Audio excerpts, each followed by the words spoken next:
Goed, Pieter, ons sien uit na die lesing. Dankie. Sakkie, dit was 'n vraag of 'n mens iets moet aanpak, want ek ken, val in ons kringe is Hannah Arendt 'n heeltemal onbekende figuur.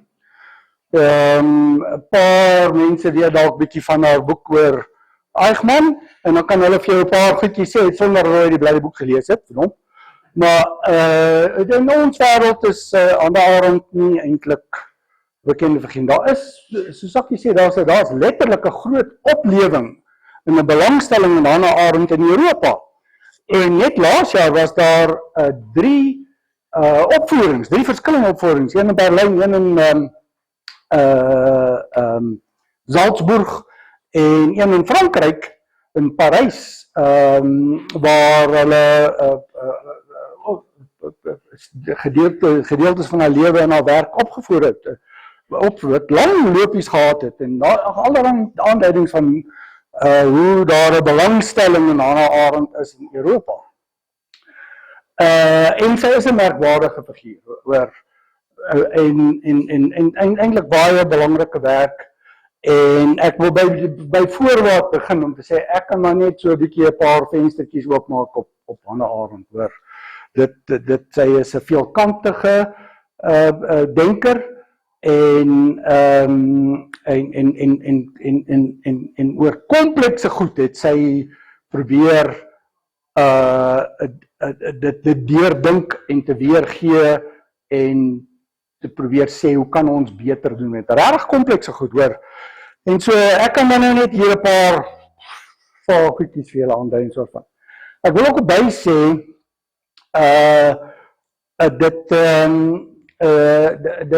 dit is van daai goed dat ek is in daai stadium van lewe, ek moet besluit wat ek moet 'n paar goed klaarmaak. So en hierdie is deel van een van die dinge wat ek moet klaarmaak in my lewe.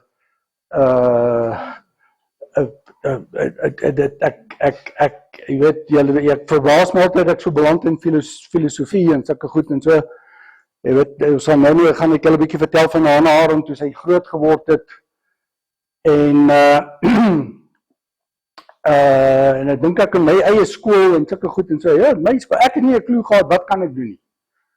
Ek het op universiteit, het ek ontdek, dit moet nou nie verkeerd of wat, maar op universiteit ontdek ek, my magtig, ek is goed met tale. Kan jy dink, ek is 12 jaar in 'n skool en ek vind dit op universiteit eers uit. My jene, ek moet dalk oorweeg om iets met tale te doen en so van. 'n ander ding wat ek my lewe nie verwag nie, my pa het wel 'n idee gehad wat ek moet doen en ek dink hy het nie 'n te slegte idee gehad nie, ek is my pa, jy mos nie met jou pa sê. Maar een van my dosente, Jan Karsten, prof en rektor by IP geword, by Port Elizabeth geword het. Hy sê so nog gesê. Hy sê, goeie taak hierdie, maar ek het geweet jy's 'n filosoof. Ek het dit nie geweet nie. Ek weet dat jy moet 15 jaar vat om uit te vind jy's 'n filosoof. Ja, ek dink nog steeds nie, ek is nie, maar okay. Ek het amper vir Sakkie gevra, want toe in my beplanning sou ek so 2 weke terug begin voorberei, maar toe vra 'n kollega my baie dringend help uit met 'n projek oor die Filippus Evangelie, een van die Nars gaan maar die Codex geskrifte. En ek sê toe ja, maar dis toe ek het laas al 'n Willem Kopties gelees. So dit was toe nou baie moeiliker om dit klaar te kry as wat ek gedink het en so. So ek het amper vir Sakkie gebel, kan ek gepraat oor die Filippus Evangelie nie. Want ek ben nou dat aan my geworstel, maar ek weet hoekom nou een obskure teks, meer obskure teks as 'n onbekende dog baie belangrike denker Hannah Arendt. Okay,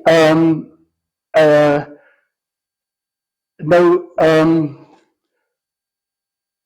ek het nou so 'n titel, ek het noem dit maar 'n ontmoeting met Hannah Arendt, want omdat dit soveel kantige ding is, en ek sou sê wat haar werk kenmerk is, hoe sy gepoog het, gestreef het, om donker tye, met moed en onafhanklike denke, moenie laat hulle jou voorskryf nie, tegemoet te gaan. Dis wat ek sou sê. Daar is 'n foto van haar in 1958. Ek hoop julle kan sien en so. 1958 het sy net beroemd begin word. Sy het pas haar groot werk oor die totaliteitsdenke het sy gepubliseer, baie groot indruk gemaak. Wat sou haar habilitasieskrif gewees het, is ook gepubliseer. En sy het begin bekendheid by Hannah Arendt was 'n baie goeie spreker. Sy was een van die spreeksters, mense wat as sy sê 'n lesing aanbied, mense wat, as dit nou 'n onbekende plek is, dan is daar 5 of 6 mense en dan hardloop iemand uit en gaan haal sy kollegas. En dan hardloop ander uit en gehaal die studente en so van. Teen die einde van die lesing is daar nie meer sitplekke nie. Sy was 'n forceful thinker. Verskoon nou die Engels. Sy was 'n forceful thinker en 'n baie goeie kommunikeerder. En dis in 1958. En so ek het 'n kort inleiding. En dan wil ek iets sê oor haar lewe, iets oor haar werk en hoekom Hannah Arendt, en dan wil ek afsluit. So, nou deel van my inleiding is, julle weet, verkiesingsjaar. Eerlikheid, nou word in ons keelgat die hele tyd registreer, jy moet stem, jou stem is belangrik. Ek sê nou vir julle, die grootste uitdaging vir die politici in ons land is, gaan lees Hannah Arendt.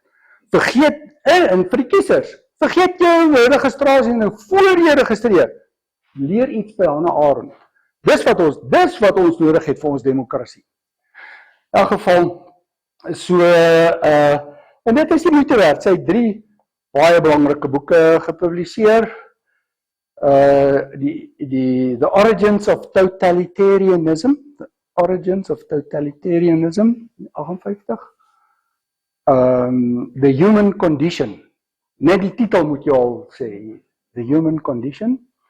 En dan verkies ek om te wys na 'n ander boek van haar, Men in Dark Times.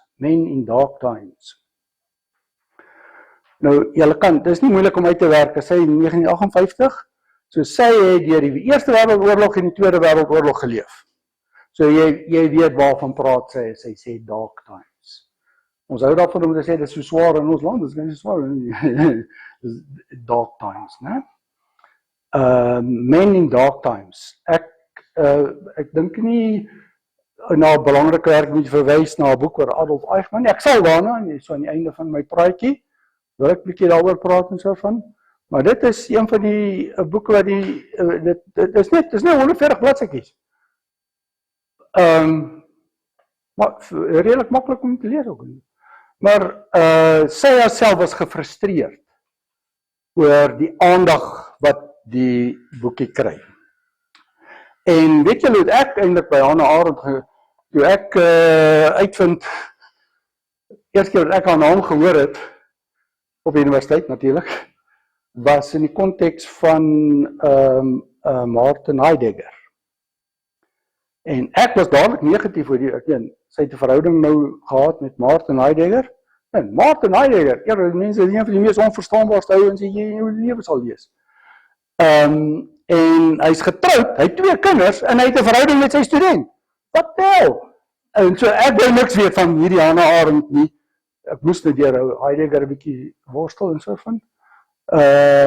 Maar dit so nou later dat 'n mens al hierdie verwysings na die banaliteit van die bose.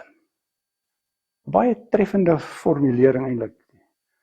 Die banaliteit van die bose. Hannah Arendt het probeer uitwys, jy dink jy kan die bose lokaliseer daar. Dit is 'n hy met horingkies en klouerige pote en sulke dinge. Daar's die bose. En sy sê nee, die bose is so banaal soos ek en jy.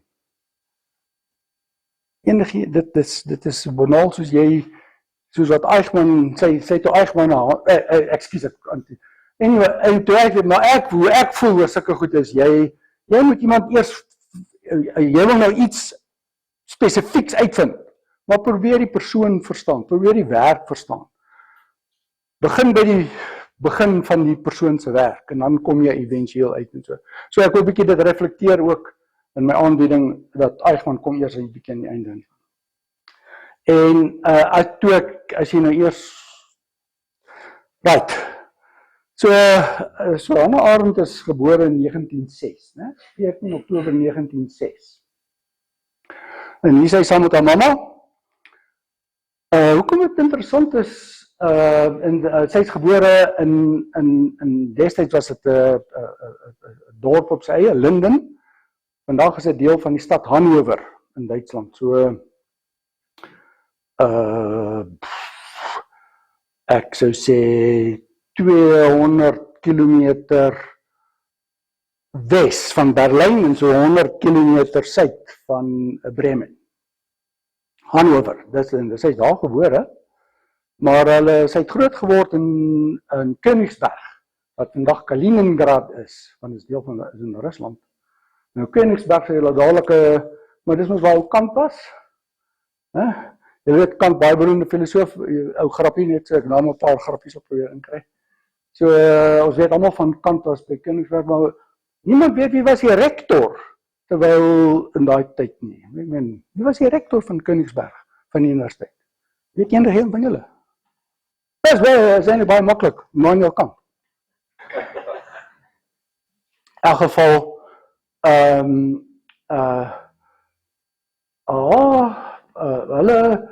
alhoewel hulle van Joodse afkoms was, 'n Joodse familie, het hulle self gesien as Duitsers. Dis eintlik 'n belangrike ding om die worstelinge van Hannah Arendt te verstaan. Haar moedertaal is Duits. Sy het tot aan die einde van haar lewe sy Engels gepraat met 'n baie swaar Duitse aksent. Op skool het hulle wel Frans geleer, so en haar Franse aksent baie goed. Hulle het 'n bietjie gekritiseer want is nie die regte Paryse aksent en so nie. Maar Frans uitspraak was baie goed. Sy het Engels eers geleer in die 1940s. Sy begin Engels leer. En in 'n geval haar ma het geglo hoe jy jou kind moet grootmaak soos wat Goethe. Jy sal nie glo en Goethe het heel wat oor beelding, oor opvoeding, oor vorming. Goethe het heel wat daaroor te sê gehad. En sy het geglo, haar ma het 'n dagboek gehou, hoe sy haar kind in Goethe se manier en sy denke opvoed en grootmaak. Baie merkwaardig, en ek weet, as jy nou kyk wat het sy reg gekry, in elk geval. So, Goethe het van die begin af 'n rol in haar lewe gespeel. Hier is sy saam met haar pa. Haar pa was 'n ingenieur. Toe sy 6 jaar oud is haar pa oorlede. Van alle goed aan 'n syfilisontsteking. Onthou dis jare voor antibiotikas, né? Hy het siek geword en fataal. En hier is sy saam met haar pa. En dit is vir my baie mooi fotootjie. Hy was ingenieur. Maar hy het, omdat hulle het hulle self gesien, hulle is van Joodse afkoms, maar hulle is sekulêr. Hulle is Duitse Jode. En hy het 'n helse biblioteek opgebou, waar binne in daai biblioteek wat hy Hannah Arendt groot geword het. Net so ietsie oor 'n oupa, ek meen ek is myself 'n oupa. En dit is Max Arendt. En wat baie interessant is, Max Arendt was baie betrokke in die sinagoge van Königsberg. En in die Joodse kring en so van. En hy het nie geskroom om sy dogtertjie saam te vat sinagoge toe nie. En sy kon, en mens kan net dink wat se diskussies daar was oor die oupa dis julle probleem. Dat sy van die begin af hierdie vrye blootstelling gehad het. En op 'n ander manier kom jy agter dat sy strewe dat jou kultuur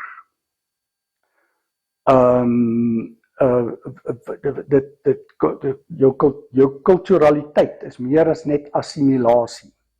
En dit het sy van kleins af by haar oupa van bewus gewees en so. Hierso is sy op skool, in Koningsberg en haar pa se studeerkamer, haar pa is dood, toe sy 6 jaar oud was, haar oupa, 'n jaar later, so sy en haar ma het saam groot geword. Hier sit, sy's 14 jaar oud, sit toe sy 14 jaar oud was, mense, sy het eintlik op 12, sy besef maar daar's hierdie belangrike antieke ouens soos Aristoteles, en onthou op skool leer hulle Frans en Latyn, né? Daar was nie keus, jy moes 'n ander Europese taal, by hulle was dit nou Frans, en sy leer Latyn. Ek ontdek sy hierdie, maar hierdie antieke skrywers, en het lyk vir haar baie interessant wat hierdie ons sê, so leer sy haarself klassieke Grieks, sodat sy hierdie tekste in die oorspronklike Grieks kan lees. En toe sy nou 14 jaar oud is, toe ontdek sy Kant. Jy het geweet Kant gaan kom, né? Sy 14 jaar oud ontdek sy vir Immanuel Kant. En in haar heel laaste boek, wat postuum gepubliseer is, wat deel 1 is van 'n beplande 2 dele, sê sy kan nie anders as om daarop te wys hoe belangrik Immanuel Kant vir haar was nie. Elke keer as hy skryf, dan loer hy oor haar skouer. En sy het Kant begin lees, en sê vir hom, sy moes hom nog lees, en hy gooi die se skrif, né? Anyway, wat my baie keer interesseer, hoeveel groot denkers, jy weet dit, ouens soos Habermas, of Wolfhard Pannenberg, het almal as jong mense Kant gelees. Pannenberg, Sakkie het, toe hy 16 jaar oud was, toe lees hy Kant en Nietzsche. Pannenberg is die grootste protestantse teoloog van die 20ste eeu. En Pannenberg sê, wel, hy het Kant goed geken voor hy die eerste woord van die Bybel gelees het. Sê iets oor sy teologie, dalk, nee. In elk geval, sy het op 14 jaar het sy Kant gelees. En een van die tekste van, sy die kritieke nou van Kant gelees, en so, een van die tekste wat 'n indruk op haar gemaak het, is 'n kort stukkie, as jy kan, as jy nou ook wil sê, ek het iets van Kant gelees. So, 'n ou vra, dis nou in Kant se tyd, vra 'n ou vir Kant, hy is baie snerig. Wat is hierdie Aufklärung, wat is hierdie Enlightenment? Hy weet nie, wat is dit? En toe skryf Kant in die koerant, so 8 bladsye in die Engelse vertaling, skryf hy 'n antwoord, was ist Aufklärung? Dis in baie tale vertaal die stukkie. En jy weet, Kant kan baie obskuur skryf. In sy kritiek Rang en Vernunft, is daar bladsye, die sin begin so 2/3 af in die bladsy, begin die sin. Dan blaai jy om, en dan gaan jy aan, en dan gaan jy aan, en dan eindig die sin 2 bladsye verder. Jy werk jou dinges af om Kant te verstaan, hoor. Maar, hy kon ook verskriklik helder en duidelik skrywe. Was ist Aufklärung? As julle, ek kan julle verwys nie, ek het selfs die teks en so van, hy het baie groot indruk op haar gemaak, want Kant sê, wat is Aufklärung? Dink vir jouself. Sapere aude, dink vir jouself. Julle sal sien, hoe kom het so groot. In elk geval, dit is die, ek wil net nog sê, toe is sy op 15, kom sy by die huis by haar ma, en met 'n brief, en sê, die skool het geskort. Wat is die storie? Nee, sy het hom tereggewys, want hy was verkeerd. En toe beledig hy haar. Maar dis Hannah Arendt, sy vat nie nonsens nie, en sy organiseer is dadelik 'n boikot. En die medeleerlinge weet, dis toevallig 'n skool vir gifted children, en hulle het mos die ding beleef, en hulle loop saam met haar uit en so. En dis toe wat die skool haar toe nou skors. En haar ma stuur haar toe nou, in Berlyn het sy toe nou, maar sy het nie verder skool gegaan nie, sy het na die universiteit toe gegaan en lesings gaan bywoon. whatever al, van. En toe in 22, toe het sy nou haar matriek, en daai tyd het die matriek so gewerk, jy gaan skool, maar jy doen nie 'n matriekeksamen by die skool nie. Jy doen dis soos 'n openbare eksamen wat jy op 'n sekere dag doen, en jy kry 'n tutor wat jy moet voorberei dat jy nou die eksamen en dan matrikuleer jy nou. En sy haarself sê oor haar tutor, sy sê nee, hy was alright, hy was bereid om te leer. Hier is 'n foto van haar nou min of meer daai tyd, wat sy matriek het, dis 'n jong vrou nou, om en by 1920, 21, toe, en die foto's is nie almal baie geakkuraat gedateer nie. Nou, ek hou van, dis 'n mooi trotse houding wat sy het, maar in elk geval, en hier is 'n student, sy is in 1924 toe na die Universiteit van Marburg, na sy gematrikuleer, Universiteit van Marburg. En daar het sy klasse geloop by onder andere Rudolf Bultmann, sy wou teologie gaan swat. Maar sy loop toe, hoekom ek van hierdie ander fotootjies hou, dis sonder die bloody sigarette. Hier is hy nou as 'n student, eintlik in Heidelberg, bietjie later, maar op Marburg, is hy in die klas van Martin Heidegger. So ongelukkig moet ek nou net eers ietsie sê oor Martin Heidegger. Dis hoe sy hom min of meer moes leer ken het, as 'n relatief, bietjie jonger. Die meeste foto's van nou Martin Heidegger, as jy maar kyk, is ouer as hy. Dit is nou daar, dis min of meer hoe sy hom moes leer ken het. En hulle het verlief geraak op mekaar, al was hy getroud. En nou dink jy daaroor, nou wat waarskynlik 'n groot rol gespeel het, hier is twee hoogs intelligente mense. Hierdie is regtig highly intelligent people hoor. Hannah en Martin, en dit het waarskynlik 'n rol gespeel, dat hulle 'n aanklank by mekaar gevind het, dat hulle verstaan wat die ander een probeer sê, dadelik verstaan en kon antwoord en terug, en dit het waarskynlik 'n groot rol gespeel. Hier is net 'n fotootjie van nou Martin Heidegger later in 1960s. Ek moet net gou ietsie sê oor Martin Heidegger. Ek wil 4 goed daaroor sê. So Heidegger se filosofie begin. Heidegger staan hy kyk na die filosofie vraagstukke voor hom. En filosofie groot tot vandag toe. Filosofie en groot, hoekom is daar iets? Hoekom is daar iets? Of soos Kant, hoe kan ek weet van iets daar buite? Jy weet, Kant het raak gesien, maar jy kan net iets weet as jy klaar sekere prekonsepsies het, as jy 'n taal het, as jy woorde het en sulke dinge so van. So, hoe weet ek nou wat daar is? En so. Heidegger sê nee, hy wil nie, wat Heidegger probeer doen het is, maar sien ek wat daar nou iets is? Wat is die betekenis daarvan? En Heidegger sê die goed wat daar is dit is werklik wanneer jy in 'n aktiewe verhouding daarmee tree. Ek vereenvoudig nou hier so, maar dit word iets wanneer 'n mens daarby is. Sonder 'n mens is dan, maar as daai iets nou dat dit daar is, en dit is in jou daarsyn, maak jy nou betekenis van hierdie gebeurtenis. Nou, en van kritiek op Heidegger, maar die implikasie daarvan is dat jy sê, maar dit beteken, Heidegger sê, maar die mense is eintlik God. Want jy maak eintlik alles. En nou, Heidegger, dit is presies, weet, hy weet nie godsdienstig, maar presies wat hy sê, die skepping is dit wat mense maak. Ne?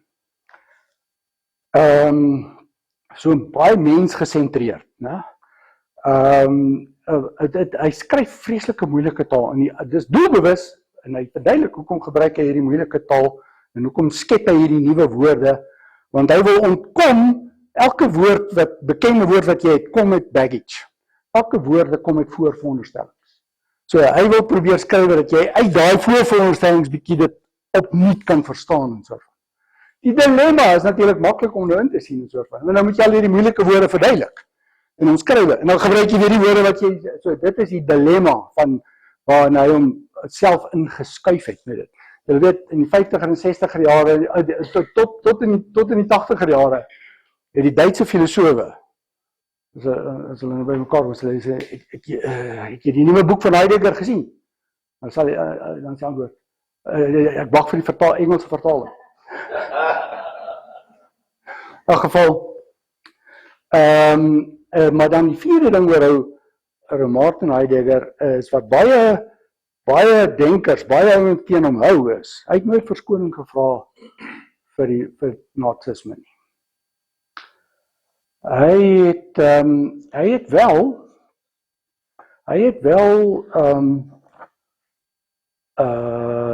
verduidelik. Hy het baie kortweg probeer verduidelik. Hy het gesê hy het in die nazi's, so wat gebeur het in 1933 het hy aangesluit by die Nazi-party en hulle beloon hom toe nou maak hom rektor van die Freiburg Universiteit. En net 'n jaar gehou, ek sou sê hy was nie baie goeie administrateur nie. Maar hy was rektor van die Freiburg Universiteit en waar hy toe bedank, want daar was toe meer toegewyde nazi's wat beter job gedoen het as hy, want hy het onder andere hy het nie studente sy klasse verbied nie. Want julle kan nou dink daai tyd, hoe kan jy nou sê as jy nie weet, jy moet nou check wie is almal hierso in jou klas. En as daar nou en daar was Joodse studente in sy klas en so van, en hulle dit nou toe bedank hy. En hy sê later in sy verduideliking, sê hy dit was sy grootste fout van sy lewe, daai pos te aanvaar en hom so steun te gee. Maar hy sê hy het in die nazisme het hy die moontlikheid van 'n spirituele oplewing gesien.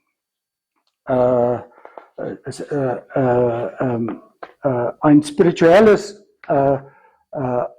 erwachen, 'n geestelike oplewing. En hy sê hy is 'n Duitser. En hy het gedink hier kan 'n Duitser en die Duitse kultuur weer iets wees en groei en so van. So dit is nou sy verduideliking hoekom hy daarbey betrokke was. Ek dink hy het sy gehoor baie sleg gelees. Ek meen ons as Afrikaners ken hierdie situasie, né? Hy het sy gehoor baie sleg gelees, want hy moes net gesê het jammer oor al die verskriklike goed wat gebeur het. Hy sê dit was 'n fout vir hom, maar hy het nie jammer gesê nie. En so jy wonder, in sy dagboeke, na sy dood, tot die einde van die lewe, hy het verskriklike goed geskryf oor die Semiete en oor die Jode, oor opmerkings. So hy het maar, in elk geval, oor Martin Heidegger, daar is ook 'n tweede deel, die tweede fase van, in die later deel van sy lewe, het hy oor gefilosofeer oor tegnologie. Dis nogal Sein und Zeit, sy groot werk van die 1920s is anyway. Hoekom is die Sein daarso, die Sein, die sein, die wese, die bestaan van 'n ding is waar 'n mens in aksie tree, maar daar's 'n spesifieke tyd aan verbonde.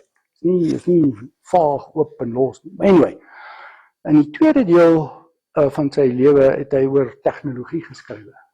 Mense good stuff hoor. Ek sê gister vir Helen, hierdie wat ons so klaar oor sosiale media en die selfone wat ons lewens oorneem en beheer en sulke dinge. Heidegger sal net sê, I told you. Ek het julle gewaarsku. Want hy is nie teen tegnologie gewees nie.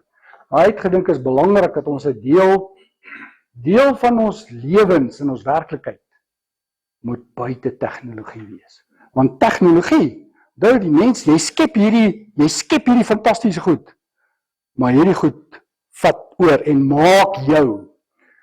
In 1996 het 'n Kanadese filmmaker, David something, dalk het dit hier ergens David Cronenberg 'n fliek gemaak, Crash. Dit is 'n horrifying fliek. Maar in daai fliek beeld hy hierdie probleem wat Heidegger opwys, dat ons tegnologie, karre neem ons lewens en die karre beheer ons en hulle maak ons ook, want Crash gaan oor mense wat 'n fetish het, 'n seksuele fetish het oor motorongelukke. Dit klink die punt van Heidegger is, hierdie karre maak ook jou liggaam, hulle vat jou been, hulle verander jou, hulle breek jou skedel, al daai dinge, hulle maak ons ook en hulle maak ons wêreld. Want as jy kan nie ry wat jy wil doen nie, die kar is eintlik in beheer van wat jy moet doen en kan doen en so. En oor daai probleem het Heidegger nogal heel sinnige goed, ek kan julle lank daaroor, okay, so oor Hannah Arendt ietsie leer. Okay. So hulle het besluit om hulle verhouding geheim te hou, en dit het eintlik eers uitgekom na Hannah Arendt se dood. En sy's oorlede in 1974, Desember 1974. En eers hier in die laat 70er jare het die verhouding tussen hulle op die lappe gaan. Hulle het besluit om geheim te hou, en sy's weg uit Marburg toe na die Universiteit van Heidelberg. En Helen sal ook onthou, ons het 'n hele paar keer daar verby gestap, en dis die biblioteek, Universiteit van Heidelberg, en as jy binne toe gaan en jy vra hulle, dan kan hulle jou haar studentekaart vir jou wys. Jy sal dit nou nie reg kry by Unisa nie. Maar daar is haar studentekaart by die Universiteit van Heidelberg, waar sy by Karl Jaspers haar proefskrif voltooi het. Ek moet 'n bietjie aanjaag hierso. Sy het haar proefskrif klaargemaak in 1929. Op Heidelberg, ons sit daar in die Kasteelstraat, in Schlossberg. Ons in 'n gastehuis in 'n college gebly eintlik, toe ons daar was. En daai tyd, dis in die 90 jaar, was daar net so klein verwaarloosde ou houtbordjiekie by die huis. Maar daar's nou deesdae hierdie baie duidelike aanduiding dat hier is die huis waar sy gebly het. Julle weet hoe raak hierdie ouens toe hulle eers besef sy's belangrik en beroemd en so van oral waar sy getrap het, het hulle omtrent 'n footprint afgeneem. In elk geval, en sy het haar proefskrif geskrywe oor die liefdesbegrip van Augustinus. Baie interessante topic. Ek moet daarom nou ietsie daaroor sê. Kyk, Augustinus gebruik 3 woorde, 3 konsepte vir liefde. Daar's liefde as begeerte, daar's die liefde tussen skepper en skepsel, en daar's die liefde tussen medemense. Maar sy interpreteer dit eksistensieel psigologies. Sy sê die begeerte, liefde as begeerte dit is 'n strewe na dit wat jy nie het nie, na wat jy wil hê, wat jy wil kry, wat jy nastreef, en as jy dit bereik het, dan beslaan ons nou nie meer. Maar dit is soos hoop. Liefde as begeerte is 'n vorm van streef na iets, na reik na iets. Dan die liefde tussen skepsel en skepper, sê sy, dit is, kyk na tradisie.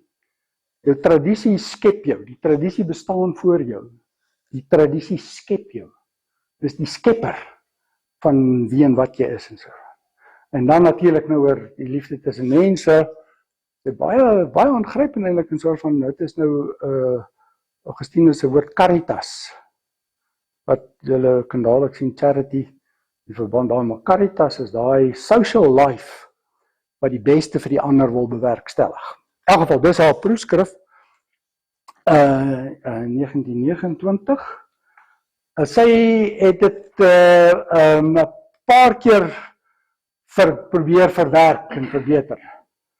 en jy mens kan die Engelse vertaling kan mense nie aan, en maar dit is iets, ek dink al iets soos daar wat sy die voorwoord verander het, en soort van, sy het probeer het, sy het besluit aan die einde van haar lewe, sy gaan die hele ding oordoen, soos wat hy behoort te gewees het.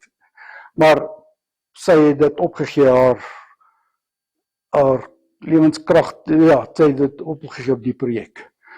In 1929 het sy ook haar eerste huwelik. Daar is hulle nou, hulle het mekaar eintlik ontmoet in Heidegger se klasse. Op Marburg het hulle mekaar ontmoet. Maar toe loop hulle mekaar nou weer raak op Heidelberg. En dis Günther Anders. Ek dink ek het hulle hier ergens. Ja. Hy wys nie daar nie. In elk geval, Günther Anders, hy was eintlik, hy het sy naam verander om sy agtergrond. Alweer, dis die tyd van jy moes weer wys, jy is werklik 'n Duitser en al sulke dinge en so, dan praat jy Duits en ken jy al die Duitse kultuur en al sulke genoem. Anyway, maar hulle is getrouwd en in 1929 en in 37 is hulle geskei. Eintlik al in 36 en dit is moeilik om te nie een van die twee is heeltemal eerlik en so, maar ek dink wat 'n rol gespeel het. Hannah Arendt is 'n aktivis. En nou Günther was hy het gesê sy weerstand is 'n morele weerstand. Ek sal weer 'n bietjie hierna terugkom en soort van, ek wil sommer iets van myself ook sê. Maar sy het betrokke geraak. Anyway, sy is gearresteer, sy is in 1933 sy gearresteer. Ek praat 'n bietjie deur mekaar.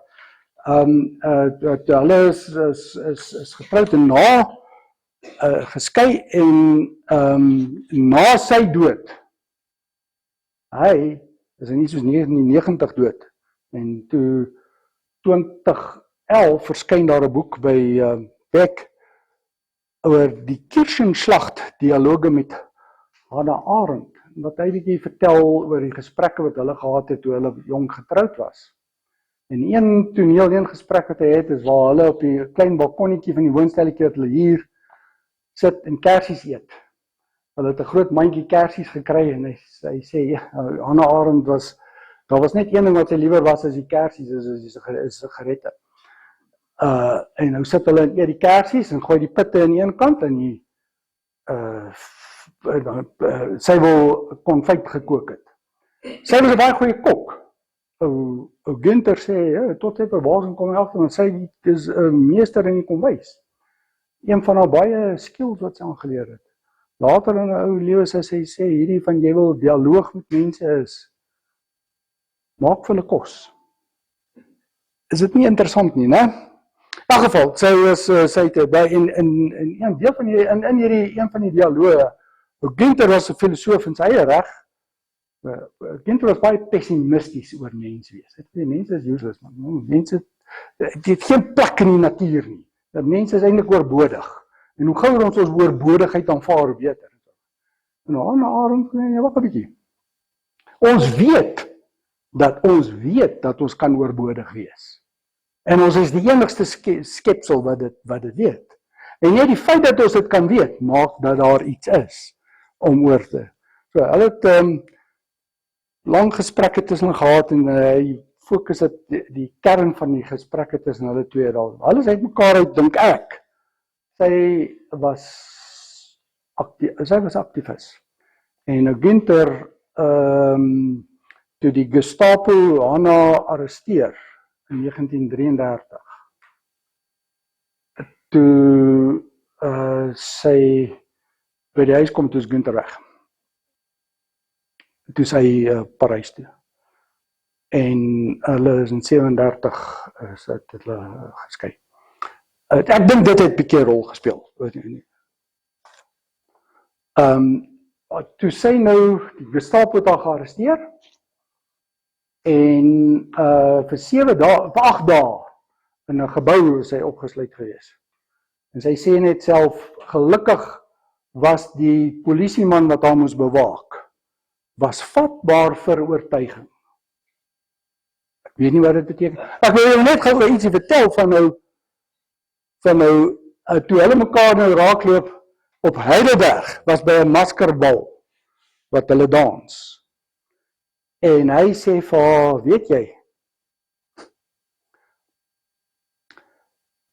ons het hier 'n geval van 'n a posteriori, 'n toevallige ontmoeting, né? Wat plaasvind, wat die getransformeer word in die a priori van my hele lewe. Gunther sê, ek het nie 'n klou wat dit beteken nie, sy het gedink is baie nice.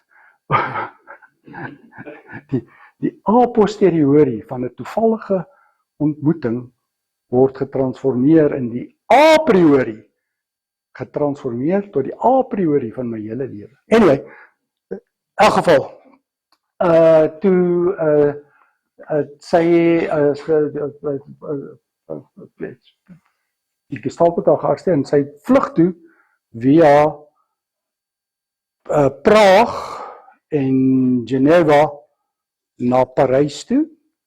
En Parys werk sy vir 'n organisasie in Engels nou Youth Aliyah. Hier is die Hebreëse kenteken. Youth Aliyah.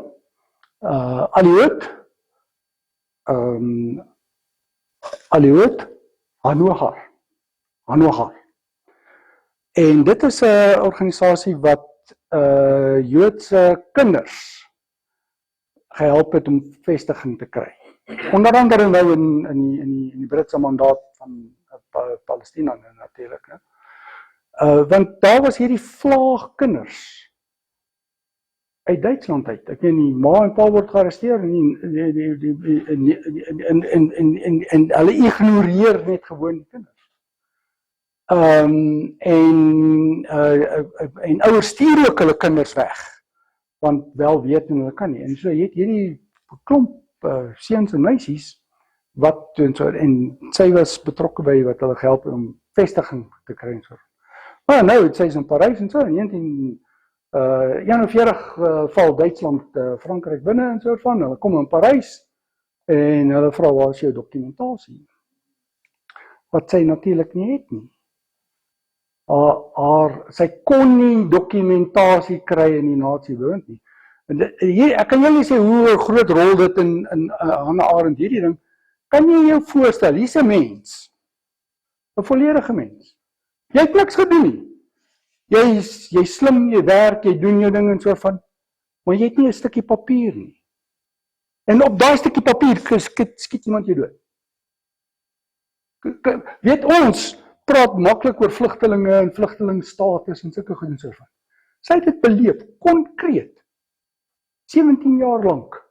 Wat sy het nie dokumente nie. Sy dink sy's Duits, sy praat Duits, sy droom in Duits, maar Duitsland sê sy's nie. Kan jy dit? En dan vra ander lande, maar okay. Ons hoor jy praat Duits, waar is jou dokumente? In elk geval, terwyl sy nou daar en toe sy nou weer, en sy word in 'n strafkamp, sy ontsnap toe. Sy en Heinrich, ek sal nou iets oor sê oor Heinrich, hulle is daar deur die suide van Frankryk, en in Marseille kry hulle Amerikaanse visums. Maar nou moet hulle nog in Amerika kom. So toe swerf hulle letterlik te voet na Spanje toe, waar hulle toe nou 'n skip kan haal na New York toe. Nou moet jy onthou, dis in hier 41-42, né? 1 uit 3 skepe word gesim deur die Duitsers op daai stad. 1 uit 3 skepe. Nou sit jy op daai skip. Kan jy jou dink hoe moes dit gewees het vir die mense daar op daai skip op pad New York toe? In elk geval.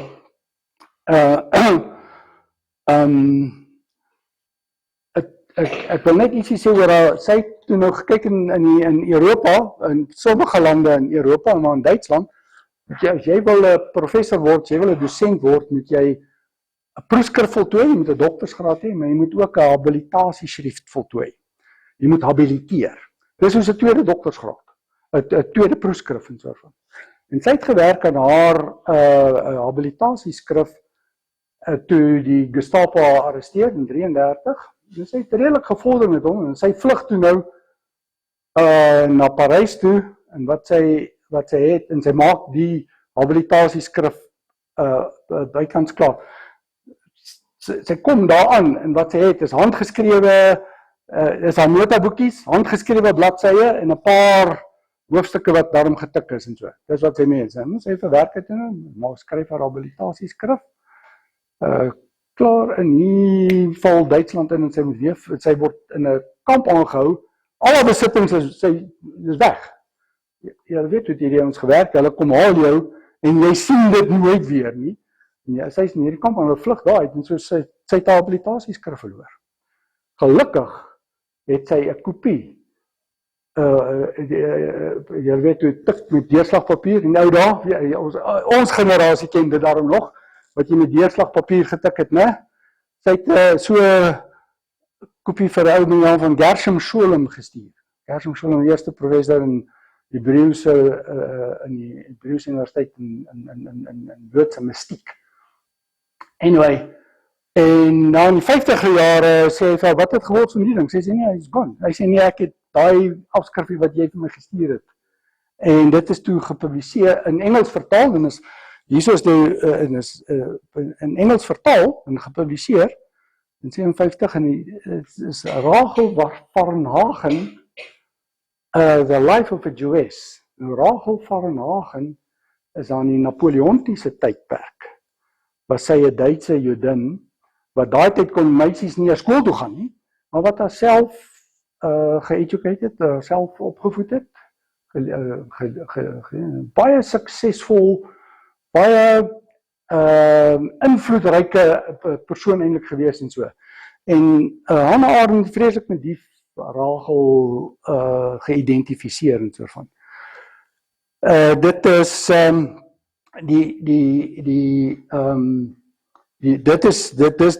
onthou hierdie is die Engelse vertaling van nou so van sy het dit 'n paar keer verwerk, ander voorwoord geskryf en bietjie beter gemaak en so en dit is soort van die Duitse weergawe. Nou as julle ek nou sê as julle 'n boek oor van Hannah Arendt wil lees, lees Rachel Varnhagen. Sy is 'n baie goeie storieverteller. En die stryd van die Rachel beeld sy verskriklik mooi uit en baie aangrypend. En dit is baie dis meeslerend, dit is 'n baie goed. Dit is ook 'n manier om agter te kom hoe dink sy oor geskiedenis en die waarde van tradisie en sulke dinge so. Wel, dis nou haar habilitasieskrif. In Parys trou sy en Heinrich Blücher. En hierdie is, ek dink as ek reg onthou 1950. Hulle is so saam na Amerika toe. En Heinrich het pos gekry by Bard College in die staat New York. En hulle het 'n huis daar op die dit van die dorpie waar hulle gebly het. In 1950 is die foto, hy het ook 'n filosoof, ook in elk geval ek moet aanjag, ek moet gehoor maak en so. En daar so wat hy is in 1970 oorlede. Nou terwyl sy die koerant daar druk, die New York Times as ek reg onthou, haar druk om 'n boekie oor Eichmann klaar te maak, kry hy 'n breinaneurysme. En hy het eintlik nooit herstel daarvan nie. En sy het hom versorg. En dit is nou druk die koerant uit, sy moet die boekie klaar maak. Dis een van die redes dit was 'n baie slegte, moeilike tyd in haar lewe. Wat hy baie siek was. Hier's 'n bietjie later, in die 1960s, waar hulle kan sien hulle word al twee ouer en soort van. Hy het nog goed gepraat en gedink, maar hy baie moeilik beweeg. En daai lei 'n mens af. Sy moes hom basies aantrek en sulke dinge en so van. Anyway, dis die twee. Hulle het hulle daar by Bard College het hulle huis gehad. Eintlik in Kingston, is die dorpie waar hulle gebly het, maar dis 'n paar kilometer weg van die Bard College af en so. En sy skrywe toe hy die laaste in 1970 toe sê Hannah Arendt vir haar 'n baie goeie vriendin van haar, Mary McCarthy, jy weet, die lewe sonder 'n Heinrich is ondenkbaar. Nogal wil het sy haarself net, weet jy, sy was 'n strabberoker hoor. Eerlikheid, jy kan nie 'n foto kry waarin sy nie 'n sigaret in die hand het nie. Dis in 1944, die oorlog is nog aan die gang en ek meen, kyk also. En hierdie is daar in die 68 foto van haar en so. En net nog 'n foto, dis hoe baie mense haar leer ken het, waar sy was die eerste vroue professor by Princeton Universiteit, nou. Maar sy het dit gehaat, as jy sê, jy is die eerste vroue professor by Princeton. Of sy sê, nee, ek kan nou nie onder wat sy sê, nee, ek is die 173ste professor by Princeton. Want die idee, sy was ook baie gekant, sy het baie kritiek gehad op feminisme. Want feminisme, sy het die hele tyd gesê, hulle dink nie wat hulle wil hê nie. Want wat wil jy nou regkry? Moet jy oor jy nou 'n sekere anatomiese deel het, moet jy nou geag word en sulke dinge. Anyway, maar baie het al so, sy het by baie uitnodigings gekry in die 60 jare, baie goeie spreker en mense, dis hoe baie mense al leer ken en waar sy nou sit en 'n boek lees in die restaurantjie voor die lesing en so van. En ek meen, let op die polshorlosie, baie Duits, as sy nou gedink het, die gesprek raak 'n bietjie dun in my lyf en so, dan het sy so gemaak. En ek jy nie die boodskap gekry het in 'n geval, sy is dood in Desember 4. Sy was 'n partytjie, sy het mense genooi en hulle onthaal, kos gemaak en alles, onder andere Hans Jonas, sakkie, maar anyway, en daar, haar gesondheid is vroeër in die jaar, het sy 'n hartaanval gehad, en toe het sy 'n fatale hartaanval, daai aan 4 Desember en so van. Sy is begrawe, die graf is daar by Bard College. Wat is die dorpie naam in elk geval? En let op die penne. Dit is, en die idee is om te sê, jy het goed geskryf, wat iets vir my beteken, en dan los jy 'n pen by Ludwig Wittgenstein se graf in Cambridge, is daar ook hierdie klomp penne. En so dis baie, en klippies, is spoelklippies veral, want in Joodse tradisie gee jy nie blomme nie, as iemand doodgaan, jy gee 'n klippie, en klip is vir ewig, jy val 'n klip wat nou 'n bietjie deur die water is en sulke dinge so van. En hier's net nog 'n foto, 'n bietjie later van haar graf, en kyk hierso, een van die klippies het Amor Mundi. Baie belangrike ding vir Hannah Arendt gewees, jy moet die wêreld lief hê. Sy sê Amor Mundi. Waarom is dit so schwer?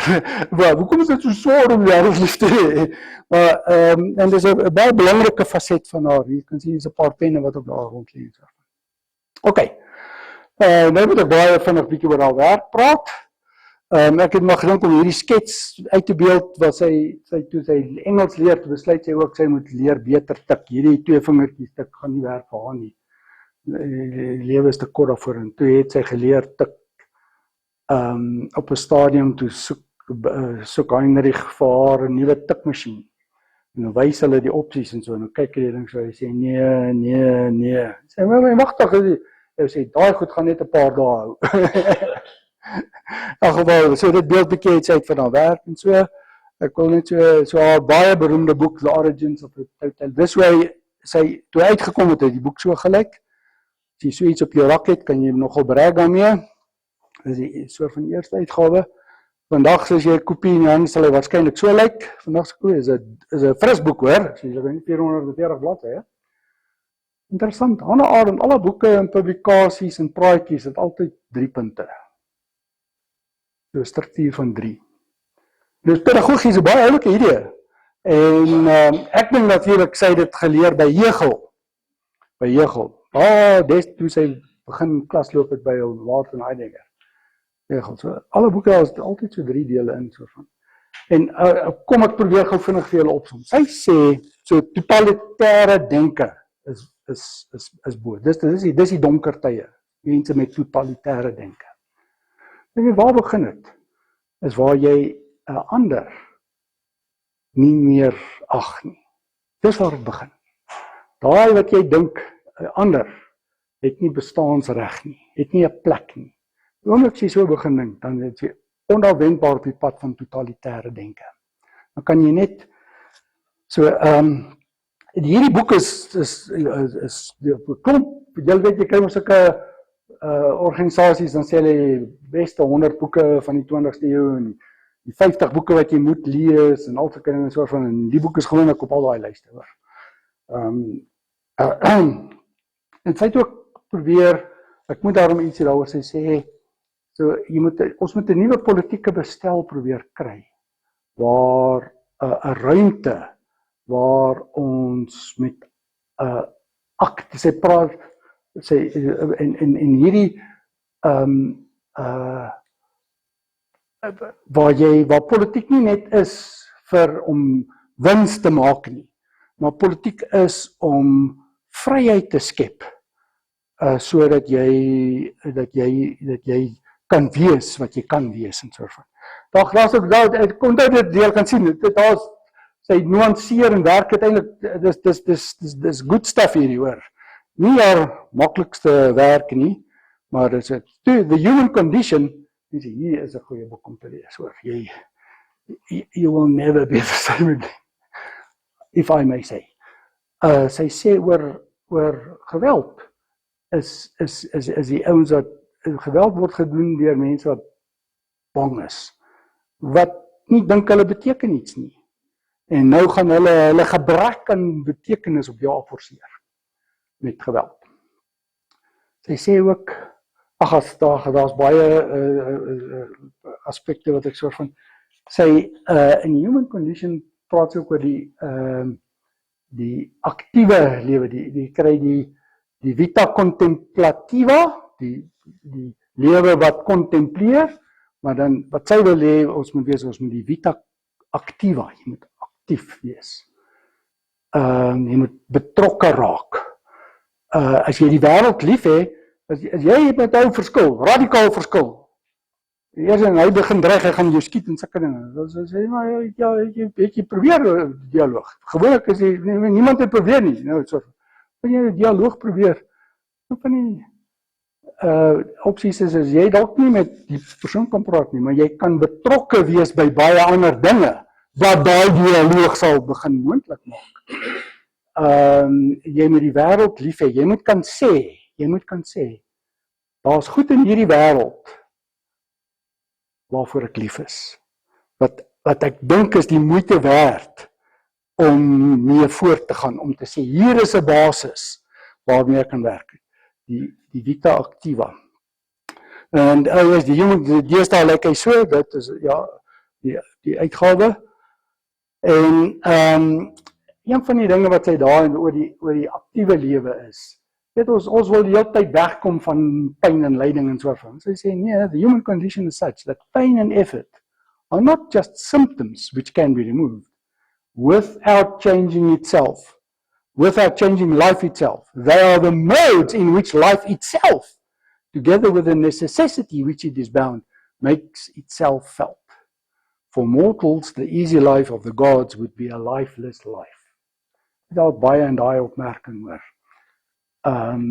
Dit is daai, juist daai vermyding van 'n aktiewe betrokkenheid wat maak dat ons nie slaag daarin om beter dialoog en vrede te bewerkstellig en so. In elk geval, ek net so vinnig, sy het ook 'n versameling opstelle wat oor geweld, met dit gripping stuff hoor, en dan natuurlik die Men in Dark Times.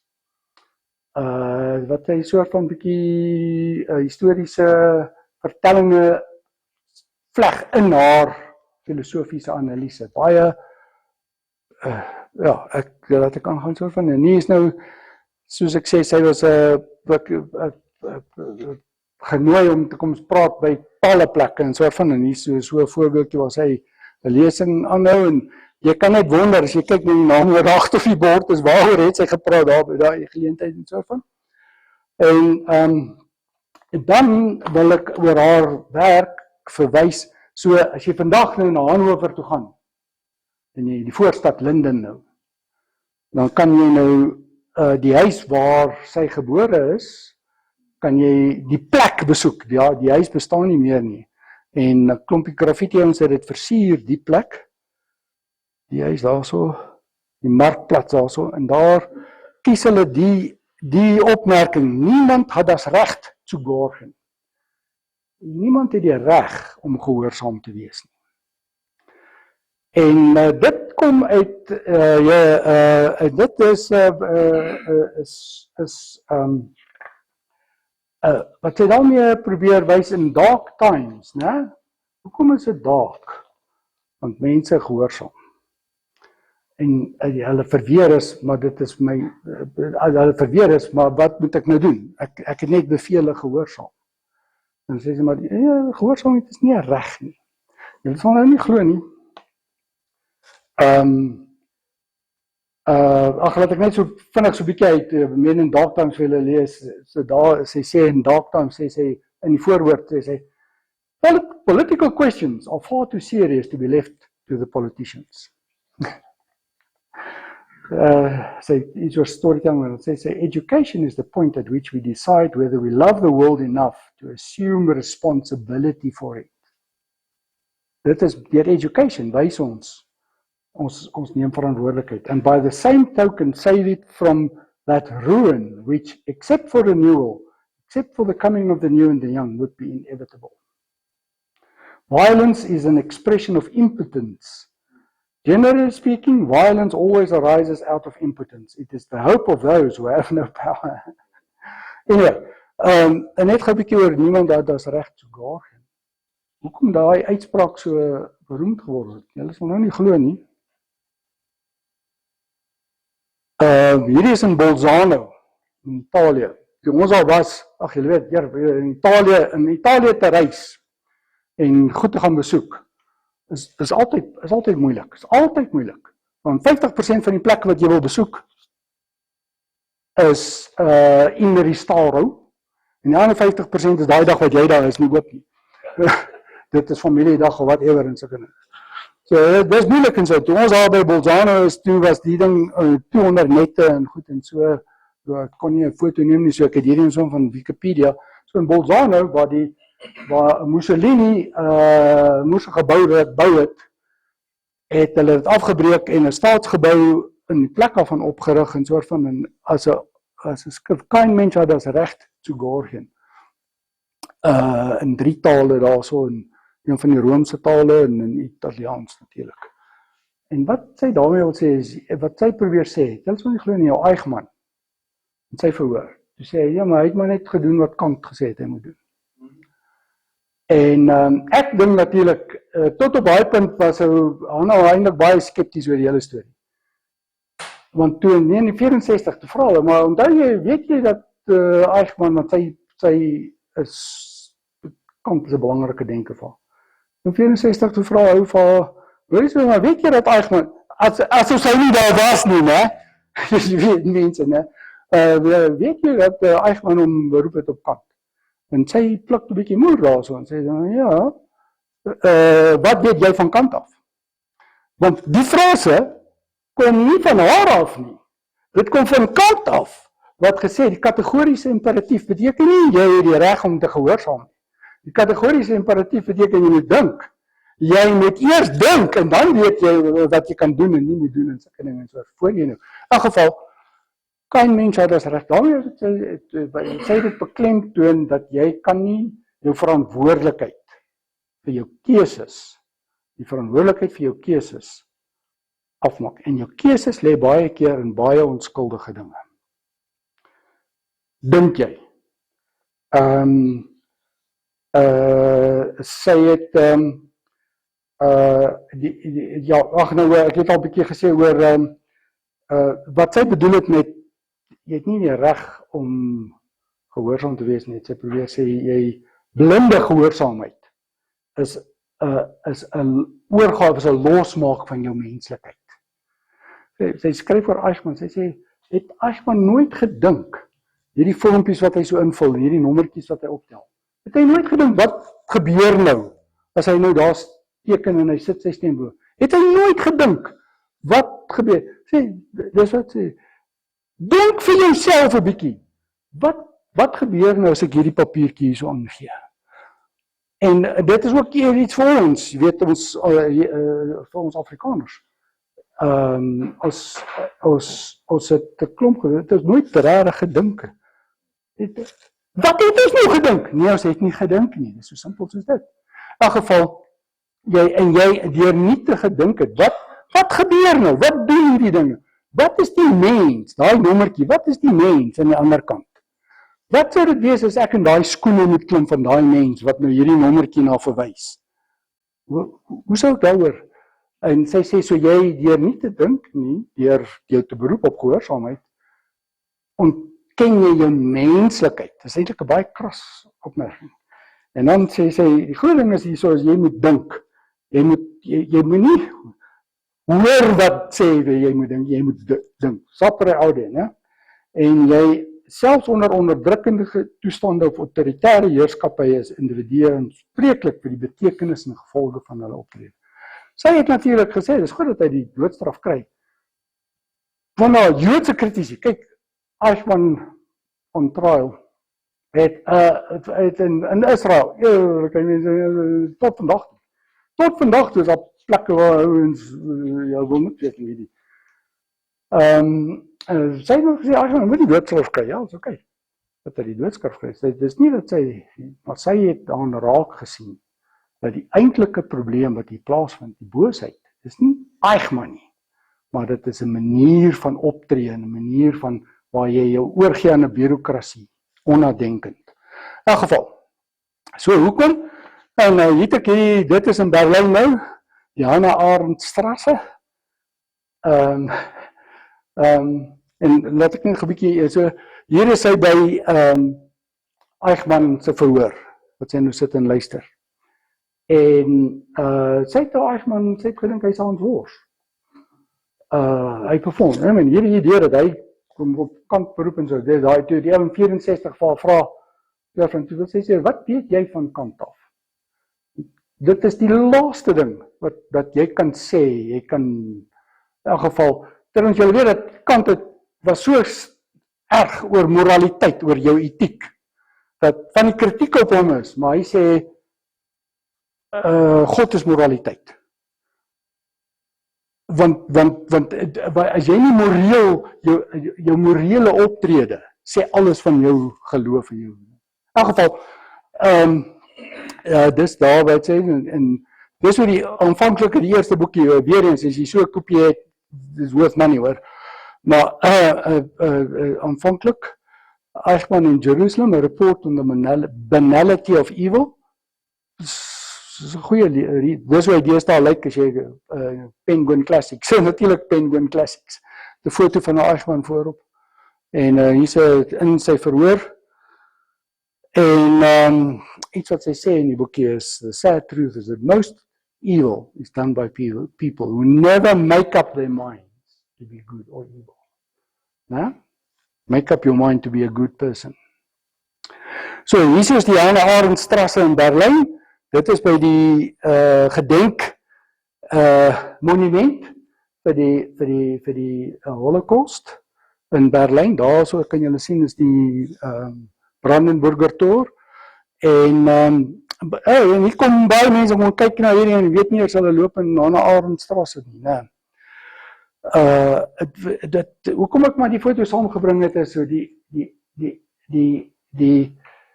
idee dat jy moet dink oor goed, oor boosheid en soort van het 'n rol gespeel in die besluit van hierdie hulle wou iets uitbeeld van die geweldige finaliteit en onomkeerbaarheid van die Holocaust, maar ook iets van it has to prompt reflection, soort van. Dis nou maar hoe hulle gedink het, die Duitsers nou maar gedink het, hele proses gehad en soort van. Hier's nog 'n fotootjie, dis hierdie betonblokke wat in verskillende groottes is. So Hannah Arendtstrasse is nou hierso, ons staan nou op die hoek hierso. Soort van. OK, ek wil afsluit. Ek dink ons kan 3 dingetjies by haar wegneem. Totalitêre denke word gekenmerk met die oordeel dat daar oorbodige mense is. Daar's mense wat nie nodig is. Dit is die begin van die proses van totalitêre denke. Sodra jy besluit het dat sommige mense se lewens nie belangrik of nie so waardevol soos ander is, nie loop jy die pad van totalitêre denke. En dan is dit die belangrikheid van vrye denke, van selfdenke. Vir ons beteken dit om ruimtes te skep waarin vrye denke moontlik is. Onderwys, kultuur, instellings wat vrye denke beskerm. Mens kan nooit sê dat hierdie oomblik van die geskiedenis is die groot hoogtepunt van die proses nie. Van 'n narratief wat op 'n punt begin het nie. Jy moet altyd vir jouself indink, wat is hierdie werklikheid nou? Hoe om dit te beskryf, te interpreteer en te begryp. En dan respek, betrokkenheid en deernis vir ander en vir ons wêreld. Sy was 'n vurige mens wat geskryf en gedink het, nie net om die wêreld 'n beter plek te maak nie, maar ook om ons te leer om dit lief te hê vir wat dit is. As jy nie dit lief het nie, dan is dit nie veel belangrik nie. En is hierdie wêreld vir jou regtig so belangrik, dis wat sy ons moet prompt. En dan ten slotte, is vir my een van 'n baie treffende foto van haar, die sigaret is natuurlik nou hier weg. 'n Baie mooi foto van haar vir my nou, en daarmee wil ek afsluit. Jy weet, vandag, as 'n oplewing en haar en almal wil iets by haar hê. Die liberales, want vryheid is die konsep waarom haar denke gedraai het. Die linkses, omdat sy altyd teen mag opgestaan het. Die konservatiewes, omdat sy niks aantreklik in sosialisme kon vind nie. Die feministe, omdat sy 'n selfversekerde vrou was, wat geweier het om geïntimideer te word in die manlik gedomineerde wêreld van groot denkers. Die samesweringsteoretici, omdat Arendt geglo het dat politiek nie moet toelaat dat wetenskap menslike besluitneming moet oorneem nie. En die kritici van Israel, wat glo dat hulle self, die kritici van, my vingers is dom en hulle is koud, skus julle. Die kritici van Israel, soek ook iets by haar, want hulle glo dat hulle self kan skaar by haar kritiek op die staat Israel. Maar ook die vriende van Israel, wat haar sionistiese aktivisme onthou. Maar wat ons wel by haar kan kry, almal soek iets by haar, maar wat ons, dink ek, wel by haar kan kry, die eerste een is, one must think with the body and soul, or not think at all. Or not think at all. Jy moet dink met 'n passie. Jy moet, one must think with the body and the soul, or not think at all. En dan, sy gesê het vir ons, insert yourself and make the world a little better. Sy het altyd, as sy met studente gepraat het, dit self gesluit met insert yourself, daar waar jy is. Klein bietjies, maar klein bietjies. And make the world a little better. Dankie julle.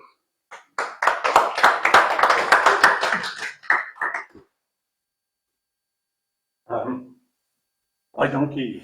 Ek het dit besonder geniet. Ek het goed die res van julle. Ek weet ietsie meer.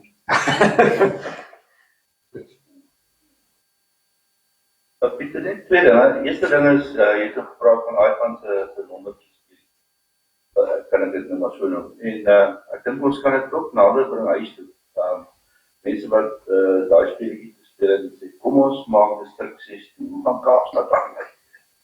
Dat ons sit daar klomp ouens daar, so gaan Johannesburg dan weg, weet. En dit is nou nie dat die mense doodgemaak het, nie, maar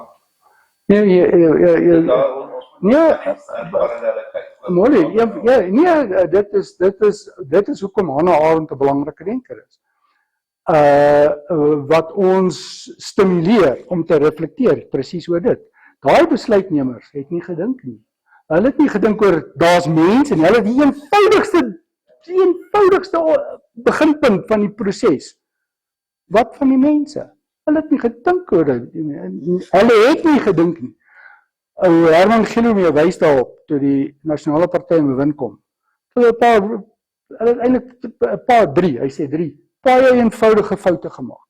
Maar die eenvoud is, hulle het, hoeveel swart mense is aan die land? Ek dink gaan in 2010, gaan daar 10 miljoen mense wees, swart mense wees. So kom ons trek die grafiek, so weet ons hoeveel mense, en ons kan besluit, dit is nie, hulle het nie gedink nie. En jy's reg, Molly, en dit is, ek hoop julle tel iets af van op, dat dit, moet hierdie, om te sê, dit is net 'n besluit, ek doen maar net wat ek gesê is, of so, wat ek gou net ietsie, as ek mag, so, Hannah Arendt sou oor my gesê het, sy het 'n onderskeid gemaak in die aktiewe lewe, in die vita activa, tussen, 'n morele oordeel en aktiewe betrokkenheid. En wat sy daarmee bedoel is, soos ek is 'n passivus, en ek sê, ja, ek wil niks met gewere te doen nie en sulke dinge nie, dit is my moraliteit. En ek wil my kleinkinders, ek wil hulle vertel daarvan en so van, maar dis individuele ding en dit is by my. Dis 'n moraliteit en dit is oké. Dus hy sê dat moraliteit moet aksie word. En dit is iets wat, en ek is dit, ek was die een keer dat probeer aktivis wees, toe studente was by RAI, en ek sê hulle nog vertel, ek het net een keer probeer, en jy moet ook dink oor hoe jou aktiewe betrek, insert yourself and make the world a little better. En dit is 'n belangrike ding by haar oor, om te dink beteken daai aktiewe betrokkenheid ook. Anders is dit nie thinking with the body and with the soul and body nie, dan is dit net thinking with the soul. En sy sou vir my sy gesê het, ja, jou moraliteit is nie sleg nie, maar it's all over the soul, so van, en dit is individuele sy het gesê, ons moet vergeet moraliteit, wees polities. Wees polities. Dan net die ander ding, die titel is spesifiek Men in Dark Times, nie Man of Mankind in Dark Times. Verwys hy na spesifieke persone? Ja, nee, kyk, wat so haar latere werke is regtig, vriende, it's good stuff to read, want sy gebruik sulke historiese verhale. Sy is 'n goeie storieverteller, hoor. En sy gebruik sulke historiese verhale, wat sy dan in haar analises invleg en soort van. Sy het nie gehou daarvan dat jy sê sy doen filosofiese analises nie, want sy sê jy weet meer as ek wie ek is. Want sy wil nie sê ek is 'n filosoof soos wat Heidegger en voor dat, maar meer prakties en konkreet. En daai men, dis typies dit is ook bietjie tong nie, want feministers dadelik sê, nee, dit moet wees humans, soort van. Nee, hierdie was allemaal mans. If you haven't noticed, dit was allemaal mans. Ek wil net 'n grapie maak oor die maak van die 3 punte wat jy nou noem. Toe lei daar Topper. Nee, maar ons almal het groot geword met die ding van preek, of jy weet, in ons dosent sê jy doen ook 3 punte. Maar die grappige man sê ja, die 3 punt is dus, of 'n preek, is soos 'n ball. There's a point in front and a point at the back, and a lot of boom in between. Ja, maar dit is rarig opvallend om te sien, en jy kom naderhand agter, maar dit is pedagogies, 'n baie goeie strategie, want dit is genoeg om in jou kop te hou, en dit is van hier, of daar, en dan so. Baie keer is dit baie Hegeliaans, hoor. Maar dis dan, ek kan nie vrees wat hulle pak net eens miskierig, was sy enige kind. Ja. Ek weet nie, want sy het ook nie kinders gehad. Nee, sy het nie kinders gehad nie. Nee, dit, daar is spekulasie daaroor, Onthou dit is mense, onthou hierdie mense wat oorleef het uit daai tye uit. En so is deur dark times hoor. En daar is nee, sy het nie kinders gehad. En dit is een van die dinge wat ek altyd sê, dis hoekom ek so vies is vir Heidegger, is hierdie mense die dag as jy die besluit neem om te trou, of laat ek het liewer so, die dag jy besluit om 'n gesin te begin. Dit is sê iets oor jou betrokkenheid by die wêreld. En ek weet jy is jy weet wat doen kinders aan jou, né? Elke dag van hulle daar in die doekies is. Elke dag sny hulle so 'n stukkie van jou selfsug af. En daai deel, dis nou Pieter Kibota hierso, né? Om 'n gesin te hê, om kinders te hê, is 'n mos 'n belangrike besluit oor hoe jy lief is vir die wêreld en hoe jy bydra maak in hierdie wêreld en soort van hoe jy as 'n oupa daai kleintjie hoe jy leer by daai kleintjie te kan maar jy so omstel en sulke dinge en soort van. So ja, dit is 'n interessante vraag hoekom hulle nie waarskynlik kon sy nie gehad. Sy het 'n baie suksesvolle sosiale lewe gehad, hoor. Daar is ouens wat nou nie van hou nie wat sê ja, sy het rondgeslaap en sulke dinge soort van. Ek is ook breed, so dit sal my pla as dit uitkom dat by so ver ons weet. Sy en Heinrich het 'n baie goeie verhouding gehad. En ek vermoed ek vermoed net dat die opsie van kinders was net nie daar nie. Ek wil net sê, die mans toilette werk nie. Die vrouens toilette is hier so of hulle moet mans saam gaan of kyk jy hou. Mense daar. Wat kan ons sê? Welkom. Ek sê altyd as ek so iets hoor, sê ek, welkom in my land. Dan nog iets. Iemand wil op. Waar is die beste plek as mens van die boeke wil aanskaf? Eichmann het ek 'n tweedehandse kopie op Amazon vir R54. Okay, jy moet afleweringskoste dit se bysit.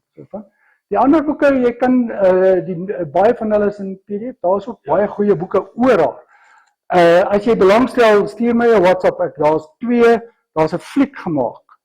Dis 'n Duitse fliek.